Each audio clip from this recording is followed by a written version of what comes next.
Today we're making goulash from scratch, old world recipe. For ingredients, we got 1 pound of raw elbow macaroni, and we've got about a pound of ground hamburger, real lean. It says not for sale because I buy it in bulk. We've got a half a tablespoon of brown sugar, 1 tablespoon of salt, 1 tablespoon of pepper.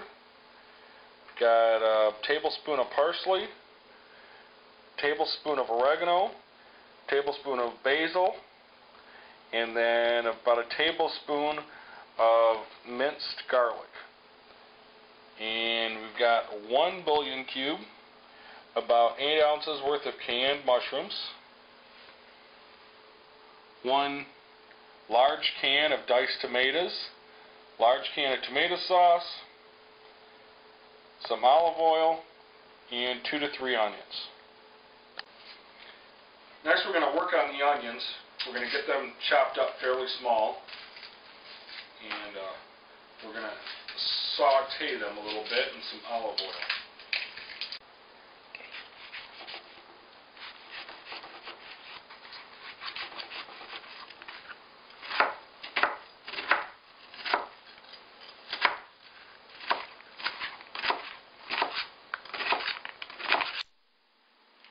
Okay, we got our onions all chopped up, and we're going to saute them a little bit. We got some olive oil, and in go the onions. Like I said, you can use anywhere 2, 3 onions, or whatever your taste is, family's taste is for onions. Okay, we got the onions going, we got the beef going, and the water started boiling. We're going to toss the macaroni in there and let it boil for about 9-10 minutes. Okay, we've got the onions nice and sauteed up here. Now is when we're going to add the basil, the oregano, garlic, parsley, and bouillon cube. And we're going to work these all in together. With dried spices such as this, heat and time brings them out, and heat and moisture I should say, and what we're trying to do is get a jump start. So a lot of times you bake something or make something, it tastes better the next day because all the spices have had a chance to meld and get their flavor to come out. Well, that's what we're doing when we put the spices in with the onions like this.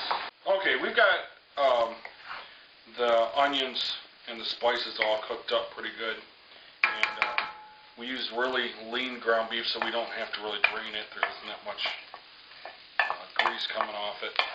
And we combine that in with the onions. We're going to let this cook just for a couple minutes and let the onions and spices and the beef all get to know each other, and on a medium low.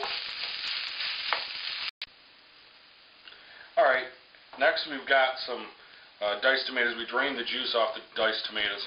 We're going to pour that in. And then we've got that can of tomato sauce we're going to put in. We're going to mix this all in. Get our mushrooms in there.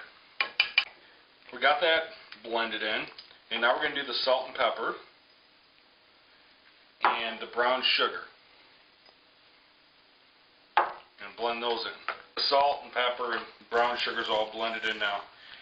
Next, we're going to take the macaroni, and as soon as the macaroni was done, we drained it and rinsed it under cold water. You want to get that macaroni cold as quickly as possible, because what's going to happen if it just sits there, it's going to get real mushy, and it's not going to turn out, and you're not going to like it.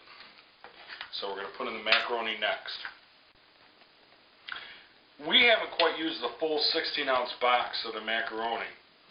But I usually like to cook up the macaroni, and even if there's some left over, I'll put it in the fridge and save it for something else. That way I don't have to, there's a little bit at the bottom of the box, and I have to recook it if I want something. So there you have it. Homemade goulash from scratch, a little bit of